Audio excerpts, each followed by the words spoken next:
So I got a bunch of things because I haven't done Watch, Play, Read in a while. Last time we were recording, I devoted my segment to the trailer park. No, that's right. So I got a little bit to catch up on. D23 was last time. Yeah. When I was sick, when I was like very, very sick, we watched all of the Harry Potter movies. Nice. Because what else are you going to do when you're sick except watch Harry Potter? And it made me remember how much I love Harry Potter and gave me a deeper appreciation for some of the movies. 4, I used to give a ton of grief to. I think it's a lot better than I remember it being. It's still flawed. I will never get over. Me and Kelly had to keep pausing the movie because we would just turn to each other as the scene approached. Did you put your name in the fire? What? Did you put your name in the fire? Calm down. But see, that one will always go down to me as the most head-scratching deleted scene. And that's the one where Snape is catching kids making out. And Karkaroff comes in and confronts him, and Harry hears it, and that's why he's walking in the doors of the main hall, like, confused. But when they cut it out, now it's just him walking in confused. It's like, where the fuck did he go? Well, and, like, when I was rewatching it, I thought of that, and I watched that scene, and you're right, it should just be there. Because it was only, like, 2 minutes. It's 2 minutes in a 2.5-hour movie. Just throw it in. And it was such a huge scene. Yeah. It's like, that's an important fucking scene. Yeah. And then we can argue the pros and cons of shooting students out of bushes as opposed to carriages and all these other things. Yeah. I mean, like, the movies aren't perfect. No. There's a lot of stuff where Kelly hasn't read the books all the way through. She hasn't? No, because she wasn't really interested at the time. And then when, this is a true story, on our first date, we were talking on a tilt-a-whirl about Harry Potter, and she told me that she hadn't read any of it. And we had like this nice conversation about it. Fast forward a few months when we're like very serious and going to be together. And it's decided that she's going to read it when we read it to our kids. So It's a surprise for her too. Nice. But this meant that I still had a lot of things that I had to be like, oh, well, in the book it's this. And in the book they do this. And in the book this happened. Yeah. And it's such an interesting series of films. It is. Because they do stand on their own, but they are far enhanced by knowing the actual story. Yeah. But it's also not a deterrent not to know the story. But there are just so many moments where I was watching it and I'd be like, oh, I forgot that there's this, and that there's this, and that there's this, and that we're skipping this, and we're not going to do this. And it's so confusing to me at times because they're addicting to watch. They're very nostalgic, very fun. And at the same time, you're like, Creature's arc is just not here. No. It just makes no sense why he's even here in the movies. Why is he here? Because in the books, he means a big difference. Yeah. But here, it doesn't make any sense. Where does Dobby go this whole time? Well, in the books, we know where Dobby goes. Into the kitchen. You know? Yeah. So, like, we can have arguments over whether Ludo Bagman should be in the movies. I think he should, but I get why he's not. I do think that there should be a scene of Harry giving the twins all the money from winning the Triwizard Cup. You know, like, there's just a million things that I'm like, you should have done this, you didn't do this. So, like, watching it as a person who has become so highly critical of how adaptations are done, it's fascinating. Yeah. Because there are pluses and minuses. I would have loved to have seen all the stuff in book 4 before they get to the stadium. Yeah. But we go pretty much straight to the stadium. And I get why. Because making a movie, it makes sense to start there. That makes the most sense. You don't need all this preamble. But I kind of like the preamble. Yes. Like, to me, the Half-Blood Prince is the biggest That's the biggest one. Because that was... do you not have Dumbledore go to the Dursleys in the beginning to fucking get Harry? That is the best interaction. And you cast the Dursleys so perfect. Yeah. That to have Dumbledore interact with the Dursleys, I was so mad when they did that stupid love interest at the train station bullshit. I was like, what the fuck? Well, and then you get into the biggest sin for me in that movie is that they took out an action sequence and put it someplace else for no reason within the body of the plot. They took out the first battle of Hogwarts. It's like, that's like huge. I'm explaining to Kelly, like, no, this is like a huge fight. Yeah. And the reason why it's interesting that Harry drinks all the Felix in the middle of the movie is because that's how everybody survives the first battle of Hogwarts. Yeah. And so it's just like these things, Tonks, totally missed character because they don't have time. Yep. And so we're just steamrolling past stuff, not going to Tonks' parents' house. Yeah. And finding out all this stuff about her and the Malfoys, and we're just steamrolling through stuff because we have to, because these movies are still like 2 hours long. Yeah. For the most part, not all, but for the longer ones are all still over 2 hours long, and we're still just steaming through stuff because we just don't have time to do it all. And it's like I like also with 5, I was like, fuck. I wanted them to go to the hospital to visit Mr. Weasley, to see Gilderoy Lockhart, and to see Neville visiting his parents. Like, we get a little bit of that, but I had to explain to Kelly because they don't get into what that means. No, not at all. 5 is the most fascinating movie to me because there are so many little breadcrumbs that are dropped specifically for people that have read the books, but it's done in such a way that it's kind of maddening. Yeah. Because as a viewer, if you haven't read the books, it's kind of confusing why certain things are brought up and not finished off and not talked about, or why certain things seem kind of skimmed over or done quickly. Why is Grop here? Why is this a thing? And because they needed a CGI comic relief character. But, like, as a book reader, you'd be like, if Grop isn't here, you'd be like, what are we doing? Because, like, the Quidditch Cup and Weasley is our king. Not here. Yeah. And you're just like, I appreciate what's here, and I like that you do winks and nudges, but at the same time, there's just moments where I'm like, but this should be here. Yeah. This needs to be done. We need this. That's why I don't like the third one. Because the third one, as beautiful as Cuarón is at making movies, some of those transitions just piss me off. Yeah, they're not good. Because it's not good enough to merit the amount of time that we're spending on it. And we're losing stuff to give time to these kind of stupid, drawn-out transitions. Yeah, I agree. And out of every book to movie adaptation, it has, to me, the most egregious missed character that should be in Peeves. How can you not have Peeves? You don't need to go into crazy detail. I mean, you have the ghosts in the first couple, and then you pretty much forget that they exist until the final movie. And it's like, how do you not have fucking Peeves? When the Weasley brothers are trying to escape and Peeves helps them, it's fucking awesome. Well, and it's a nice little delaying tactic. Yes. It's like roll for something, and it's just on occasion, they'll be sneaking around trying to do something, and Peeves will inadvertently help them. Yes. Or will fully blow it for them. Yes. And it's just like, that's something that you can weave into the plot. And oh God, it's so tricky. Oh. It makes me want even more for them to do first off, buy it out from J.K. Rowling, please. I don't care how much money you have to offer her. If we have to shutter DC movies for 5 years, fine, whatever. But I want her name off of this. And then do a 1 chapter, 1 episode, or 1 book, 1 season. And you can do 1 chapter, 1 episode for like the first 2 seasons. And then you kind of have to start mashing stuff together a little bit. See, the only thing that would keep me from wanting that is I saw them try their best with the Percy Jackson series. Mm-hmm. And the problem with that is you would have to, if you did a season per book, the kids got older quick. Do animation. There you go. That's the key.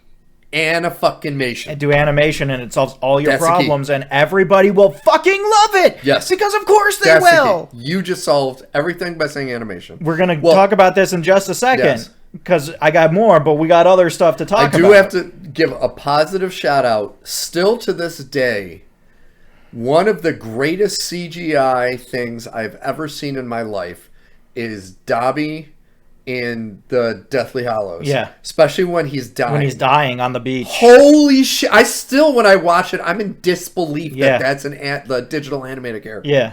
They did spectacular. It's an incredible job. Unbelievable job. The graphics in all of the movies are really good, and the effects are spectacular. Even early Dobby in the second movie, it's like, holy fuck, that's it's still really good. It holds up. So good. And not only that, Kelly pointed this out a lot, it's made at a time when you have to mix in practical. Yeah. It's easier to mix in practical for some of these things than it would be to do a digital pot stirring itself. Yes. It's just easier to build a pot that stirs itself. And so there's a lot of practical in the first handful of movies. And I know we've discussed this, still the worst werewolf ever. Oh, 100% the worst werewolf. When you have, how do you say his name? Fenrir Greyback? Fenrir Greyback. Fenrir Greyback. And you're like, you could have done it so much better. Because, like, even him in just his half-human little furry makeup was far more terrifying than that fucking gangly-ass the gangly, werewolf. Balding werewolf. Which, once again, Kieran in the third movie, we're going to give him all the blame for that. It's the comb-over. That's the one that does it for me. Oh, the comb-over. The comb-over is really bad.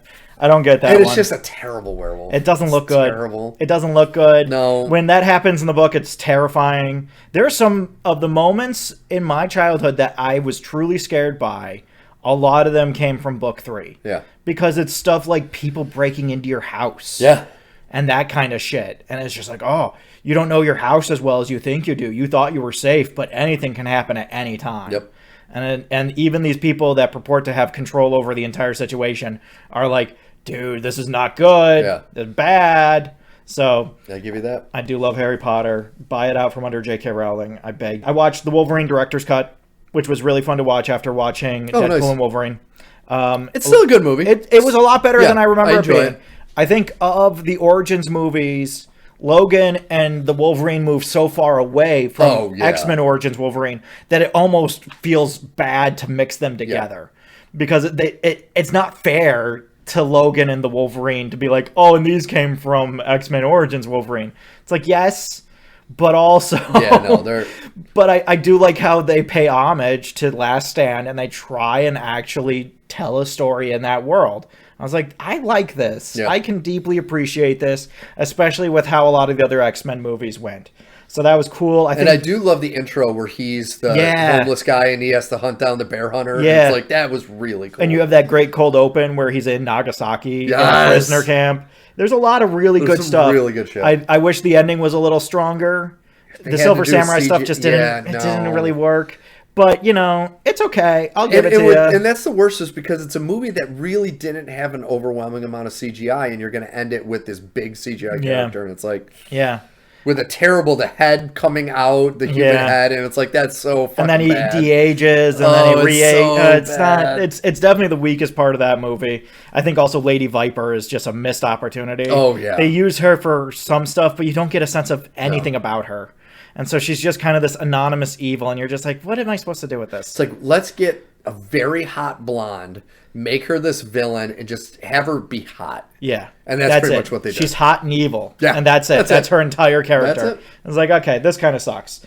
I watched Dawn of the Planet of the Apes. Oh, nice. Which I returned to while I was in New York. It was very fun. A nice little watch. Great. I haven't seen the new one, so I'm just going to say the trilogy is great. I was going to watch the new one, but I like watching movies with headphones, and my ears were still healing. Gotcha. So I was like, I'll watch one that I've already seen. And it works out because there's a lot of sign language, as it turns out, in the Apes movies. I will say, you got to cut out one of these adjectives. You can't have Dawn of the Planet of the Apes. Yeah. You got to Dawn of the Apes, War of the Apes. Yeah. You know, so like, you can't do this. Whatever this is. The titles did lack. The Kingdom of the Planet of the Apes. Yeah. Ugh. Yeah, it's words. Not good. Not good. I know the titles came from the 60s. I don't care. As Tommy Lee Jones famously said, I don't care. Or just call it like Planet of the Apes Origins or something like that. Something. Simple. Yeah. I've been watching Community. Oh, I love that show. I love Community. It's so good. It's fucking hilarious. Especially knowing the backstory of all the crap that was going on with Chevy Chase. There was so much going on with everything. Yeah. Like, there's going to be a great documentary made at some point about Community where Dan Harmon either is or isn't going to be involved in the making of it. Yeah. Because it's so strange and fascinating as a thing to watch because it's hilarious. Oh, it's so and it's so funny. Subversive. Yep. And all the things that everybody has already said about Community. If you haven't watched Community, you're doing yourself a disservice. It's so good. It's fucking excellent and hilarious and smart and the antithesis of the Big Bang Theory. Yeah. Basically, whereas the Big Bang Theory tries to be funny while mocking nerds and people with special needs, this actually understands those worlds. I put this one in the same realm as like Brooklyn Nine-Nine. Yeah. Where it's like they're just two groups of people having just the funniest shit happening. But it's like, it's amazing because when you watch it, one of the subversive elements is them talking about how they're almost always going to be canceled. Yeah. Especially once you get to season 4, like the end of season 3, and then once you're into season 4, anybody who doesn't know, there was a lot of drama around a lot of things. Yes. You had Chevy Chase is playing a misogynistic baby boomer, basically being himself. Yeah. And you find out that he was almost exactly that person off camera too. Hated everything about it. And not only that, everybody hated working with him. He was just a terrible person to work with. And the sad part is this would have been his career resurgence because he was awesome. He was great in it. He was fucking hysterical. Yeah. But like everybody hated working with him. He hated working on it. And so by season 4, they're just writing him out of the plot. There's just entire episodes where Pierce is just gone. Yeah. And there's an explanation, but not like a good explanation. Pierce is off giving a kidney. Yeah. What? Okay. I feel like that would be a big deal, but I guess not. But then again, that's the gas leak year, where season 4, everything just went crazy because that was when Dan Harmon also had to step away because of issues between him and NBC. And I also believe possibly between him and some interns. Yeah. I seem to remember Dan Harmon, not a great guy. As funny as he might be, he has a very racy track record. Yeah.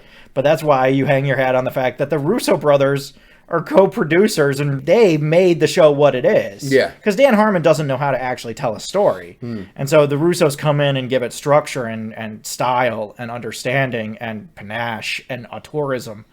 And like, it is a bundle of joy. That's so much fun. I love watching this show. I've always loved Joel McHale too. And so seeing him as this lead, almost like a Van Wilder type character, and he's just so great. Yeah. He's so fucking funny. It's a great show. Definitely check it out if you haven't. And then I have 2 more. Fall Guy. I finally watched Fall Guy. Oh, you did? How was it? Very good. I liked it a lot. Okay. I think the writing is definitely like the third thing on the list of reasons to watch this movie. The first reason you watch this movie is for the stunt work. Okay. It's a movie about a stuntman that pays homage deeply to stuntmen. Yeah. And I love it for that. That was the best part. The second reason to watch it is Ryan Gosling and the performances in general are really, really good. But Ryan Gosling especially is terrific in the entire thing. It does kind of get a little in its own ass sometimes. Okay. There's a falling out between characters, and they finally get to why, but the entire time you're like, but like, he has a pretty good reason why he walked away. I don't really disagree with him. And in fact, I kind of disagree with her for not doing more to be a part of all of this. I gotcha. But that said, I did enjoy it quite a lot. I thought it was really fun. It was just an excellent, fun romp. We talked about dollar theater movies. This is a dollar theater movie. Okay. Where all the problems with the plot and the writing disappear because you only paid $2 to watch it. Okay. So, a lot of fun. I'll have to rent it. Definitely like that. It's on Peacock. The extended cut is on Peacock now. Oh, it is? Oh, yeah. okay. I'll have to watch it. So that's where I watched it. And then I did want to mention really quick, a shout out to my brothers, my 2 brothers from my sauce brothers, as we say. My Pizza Night brothers, John and Austin, are in a band called Different People, all one word. Look it up. They just released an EP, and it is excellent. Revisionist History is the name of the EP, and it's very good. It's pop punk, and I cannot recommend it highly enough. Nice. So I did want to just give them a quick shout out because I've been listening to that a fuck ton. Nice. We're going to talk about some trailers really quick, and then we're going to get into and the potential NFL. For next week. I haven't watched it yet, but I did get the 4K of Furiosa. Nice. So I will upload the digital. Maybe that could be a next week thing. Yeah. So let's start with Minecraft, which just dropped like as we were starting the show. Yeah. I mean, my son will love it. I think this is going to be in the vein of like Mario Brothers movie. Yeah. Where if you play Minecraft and you're a kid, you're going to fucking eat it up. Yeah. But I know enough where I know who Steve is, and Jack Black is Steve as like an older version of the character. It's interesting that they just were like, just come to set. You don't even have to go through hair and makeup. Like, just come to set. I hope Jason Momoa went through hair. I hope that's not just real hair. This is my thing. Terrible. You made Jason Momoa look so terrible, and I don't know why. See, the thing that would excite me about this is, so the trailer, for those of you who have not seen it, it kind of opens, you're in the digital world of Minecraft, and a portal opens up, and 4 humans walk in. Mm-hmm. My son and I, since he's a massive Minecraft fan, I've read him books, but they're Minecraft books, where kids put on virtual reality glasses and they're in the world of Minecraft, but they're themselves in Minecraft. Yeah. This kind of reminded me of that, and Yeah. I'm assuming that's what they're going for. Yeah. But I'm curious to see why these people are in Minecraft, what's going on. It's weird that this and Mario have almost the exact same inciting incident of outsiders from another world wander into a video game universe, and funny chaos ensues. Yeah. No, I mean, this looks fine enough. I don't have anything for Minecraft, so I can't check them on any standards or anything. This looks fine enough. Yeah, looks okay. Yeah. Like I said, I'll see it in the theater because my son will lose his shit. The thing I find most interesting is that Jack Black is Jack Black and not like a pixelated square person. Which I'm happy about that. Yeah. Because I do have a deep love for Jack Black. Yeah. And to see him playing this character but looking with the big beard and all that, it's like, okay, this could be interesting. This could be interesting. Yeah. It has big Jumanji, Robin Williams, and yeah. Jumanji vibes. The original Jumanji. Yeah. It is also funny that Jack Black has kind of become synonymous with kids' video game movies. Yeah. It's interesting. It's interesting that happened. Speaking of kids' video game movies, Sonic 3 is coming out. Yes. Now, I don't have any love lost for the Sonic movies. I still make fun of them for Ugly Sonic.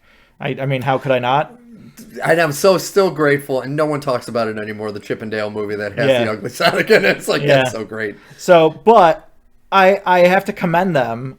The one thing I do have to give them credit for, they have been able to pump out these movies in a fairly quick manner. They've had now 3 movies and a series in about 4 years. That's very impressive. And I know I'm saying this from a parent's perspective. They're great kid movies. And the show, they're just great for kids, and they're good enough for adults where, I mean, Sonic didn't really have a ton of lore to rest on. And it's, it's goofy, stupid fun. And Jim Carrey being Eggman and all that, and it's the only thing he's doing now is being Eggman. Yeah. He's not doing any other movies. He's not doing anything else. And it's entertaining. Yeah. It is. It's fun. Yeah. That's what it looks like. It is still funny to me that they got it right, I think, in my opinion. Listen, I love Ben Schwartz. I think Ben Schwartz is hilarious. I think he's a great Sonic because most people, if you said Ben Schwartz, you'd have to give them like 2 or 3 references before they'd be like, oh, yeah, that guy.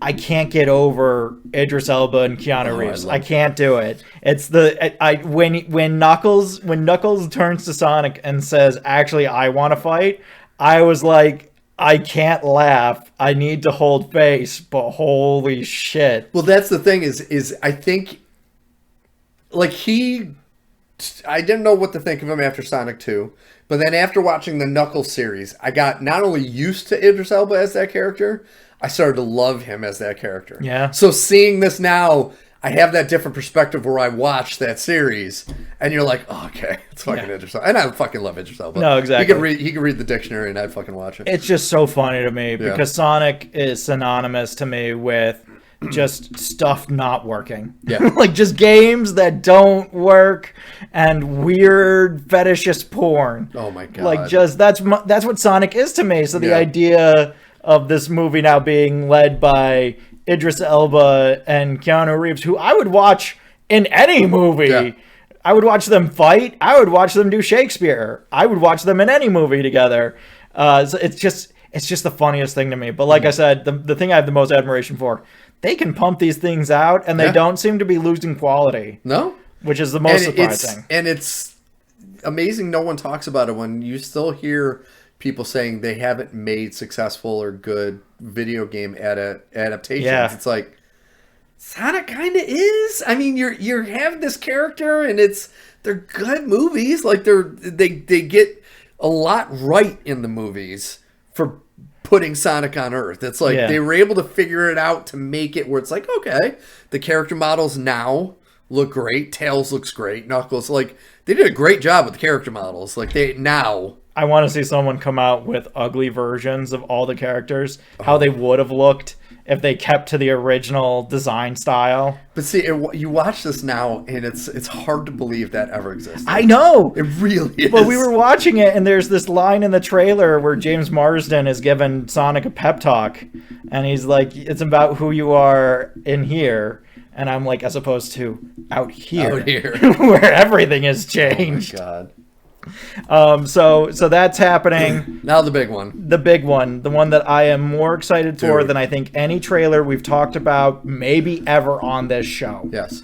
Like, for serious, Lord of the Rings War of the Rohirrim looks spectacular. Yes. Like, how people wanted to feel about Rings of Power is how I feel about this. Yes. This looks so good. I've watched it 5 or 6 times. Yeah.